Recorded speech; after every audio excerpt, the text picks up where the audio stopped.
Maruti Suzuki के बारे में आप सभी काफ़ी कुछ जानते होंगे। मारुति सुजुकी सबसे ज़्यादा पैसेंजर व्हीकल्स बेचने वाली कंपनी है 1985 से।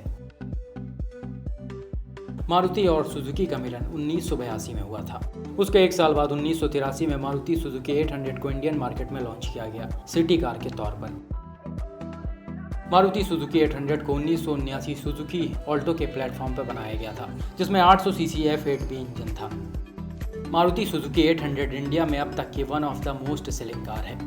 मारुति सुजुकी ने 800 के टोटल 2.87 मिलियन यानी 28 करोड़ 7 लाख यूनिट्स बनाए थे, जिसमें से 2.66 मिलियन यानी 26 करोड़ 6 लाख इंडिया में ही बिक गई। इन नंबर से आपको आइडिया लग गया होगा कि मारुति सुजुकी का इंडियन कार मार्केट में क्या जलवा है। नमस्कार दोस्तों, स्वागत है आप सभी का मेरे चैनल पर। आज के इस वीडियो में हम बात करेंगे मारुति सुजुकी और उसके एक ऐसे व्हीकल का जिसका पूरा देश दीवाना है। मेरे मुंह से मारुति के कार की तारीफ आपको हजम नहीं हो रही होगी। थंबनेल से तो आप समझ ही गए होंगे, ये ऐसा व्हीकल है जो आपकी रिस्पेक्ट डिजर्व करता है। मारुति जिप्सी। मारुति का लोगो आज तक जिप्सी से चेंज नहीं हुआ। क्या यही वजह थी कि लोग जिप्सी के पीछे दीवाने थे? जो भी खासियत जिप्सी में है मैं आगे वीडियो में बताऊंगा। Maruti Suzuki India limited. पहले इसे मारुति उद्योग लिमिटेड के नाम से जाना जाता था, जिसे आगे चलकर 2003 में सुजुकी मोटर कॉर्पोरेशन ने खरीद लिया। सुजुकी मोटर कॉर्पोरेशन एक जापानीज कंपनी है। आज के टाइम पे इंडियन पैसेंजर कार मार्केट में मारुति सुजुकी का 44.2% का शेयर है। एंट्री लेवल पैसेंजर कार्स और एंट्री लेवल एसयूवी में मारुति सुजुकी नंबर 1 पर है। मारुति सुजुकी का मंथली कार सेल लगभग 1,30,000 से 1,50,000 के आसपास है, जबकि सेकंड नंबर पर जो कंपनी है उसका सेल अराउंड 50,000 के आसपास है, जो ये क्लियर करता है कि मारुति सुजुकी के आसपास भी नहीं है कोई सेल के मामले में। अगस्त मंथ की बात करें तो टॉप 10 सेलिंग कार्स में मारुति सुजुकी की 7 कार्स शामिल थीं। इन 7 कार्स में एक कार को छोड़कर बाकी सारी इंडिया के टॉप अनसेफ कार्स में गिनी जाती हैं। Maruti Suzuki top selling cars के साथ साथ top unsafe car making company भी है। हाल ही में हमारे ट्रांसपोर्ट मिनिस्टर नितिन गडकरी जी ने भारत एनकैप और 6 एयरबैग कंपलसरी होने की बात की। यह सुन के मारुति सुजुकी वालों के होश उड़ गए। उनके ऑफिशियल्स का स्टेटमेंट था कि इसे रिकंसीडर करना चाहिए, क्योंकि अभी इंडियन मार्केट इसके लिए रेडी नहीं है। तो आप खुद सोच सकते हैं कि सेफ कार्स को लेके मारुति सुजुकी का क्या प्रोस्पेक्टिव है। खैर, अब ये तो आप लोगों को समझना है कि क्या जरूरी है आपके लिए। अब हम बात करते हैं मारुति के ऐसे व्हीकल के बारे में जिसमें शुरू से आखिर तक मारुति का ही लोगो देखने को मिलता है, जबकि मारुति अब कंप्लीट मारुति सुजुकी बन चुकी है।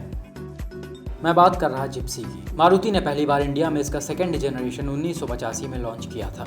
जिप्सी का फर्स्ट जनरेशन जापान में ही 1970 में लॉन्च हो चुका था, जिसे हम सुजुकी जिम्नी के नाम से जानते हैं। इसका कोड नेम SJ410 है। इंडिया में बिल्ड होने वाली जिप्सी का व्हील बेस लॉन्ग था कंपेयर टू जिम्नी, और ये सिर्फ इंडिया में ही बनती थी। जब ये इंडिया में लॉन्च हुई तब इसमें 970 सीसी F10A सुजुकी इंजन था और इसे MG410 भी कहते थे, जिसका मतलब 4 सिलेंडर 1 लीटर इंजन, जो उस टाइम 45 bhp की पावर जनरेट करता था।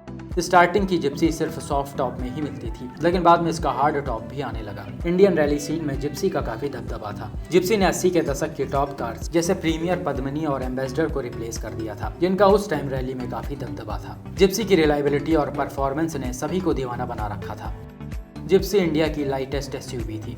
इसका soft top variant Indian army use करती है। उसका वेट अराउंड 980 केजी से 1000 केजी तक है, और हार्ड टॉप वेरिएंट का वेट अराउंड 1020 केजी से 1050 केजी तक है। और इसी लाइट वेट की वजह से जिप्सी कहीं भी किसी भी रास्ते पर आसानी से निकल जाती है। 1985 में लॉन्च होने के बाद इसे फर्स्ट टाइम 1993 में अपडेट किया गया, जिसमें इसका व्हील ट्रैक 90 mm इंक्रीज कर दिया गया, फ्रंट एंड बैक दोनों। इसीलिए इसको वाइट ट्रैक जिप्सी भी कहते थे, और इसका कोड नेम MG410W था।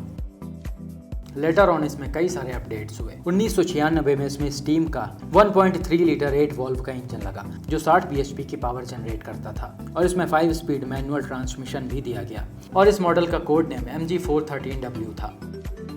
मारुति जिप्सी एक पेट्रोल पावर्ड एसयूवी है, जिसके वजह से ये इंडियन आर्मी के लिए और भी रिलायबल है, क्योंकि आपको पता ही होगा आर्मी को एक्सट्रीम टेम्परेचर वाली जगह पर जाना होता है, जहां पेट्रोल ही सबसे रिलायबल होता है कंपेयर टू डीजल, क्योंकि डीजल इंजन में 3 डिग्री सेल्सियस के नीचे प्रॉब्लम आने लगती है। और ये एडवांटेज जिप्सी को इकलौती चॉइस बना देता है आर्मी के लिए। जिप्सी बहुत ही सिंपल कार है। इसमें रेयरली कोई इलेक्ट्रॉनिक डिवाइस सिस्टम देखने को मिलता है। इसी वजह से इसके खराब होने के चांसेस भी काफ़ी कम हो जाते हैं। इसे चाहे किसी भी वेदर या कंडीशन में चलाओ, कोई प्रॉब्लम नहीं। जिप्सी के चारों पहियों में लीफ सस्पेंशन सिस्टम है, जिसकी वजह से नॉर्मल रोड्स पर चलने में प्रॉब्लम आती है, लेकिन एक बार उस पर 200 kg का वेट डालने पर कुछ नहीं पता चलता। जिप्सी को 1991 में आर्मी ने अपने अंडर में लिया। तब से लेकर अब तक जिप्सी अपनी सर्विस इंडियन आर्मी को दे रही है और इसीलिए आर्मी में इसे किंग भी कहा जाता है। इंडियन आर्मी ने टाटा सफारी को 2018 में अपना ऑफिशियल व्हीकल बना लिया था, लेकिन उसके हैवी वेट की वजह से जिप्सी को फिर से रिकंसीडर करना पड़ा। टाटा सफारी को 15 महीनों तक आर्मी ने हर टेरेन में जाकर टेस्ट किया, फिर उसे अप्रूवल मिला, लेकिन उसके हैवी वेट की वजह से कई सारी प्रॉब्लम्स देखने को मिली, जिसके बाद उन्होंने मारुति को अप्रोच करके स्पेशली इंडियन आर्मी के लिए जिप्सी मैन्युफैक्चर करने को बोला, जबकि इसे 2019 में ऑफिशियली डिसकंटिन्यू कर दिया गया था। जिप्सी सबसे चीपेस्ट 4x4 एसयूवी थी जो इंडिया में लॉन्च हुई और 2012 में इसका प्राइस 6 लाख के आसपास था।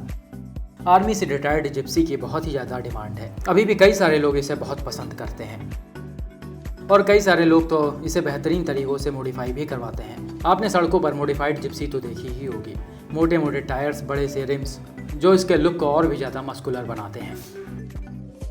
आप सभी जिप्सी के बारे में क्या सोचते हैं या आपको जिप्सी किस हद तक पसंद है, कमेंट करके ज़रूर बताएं।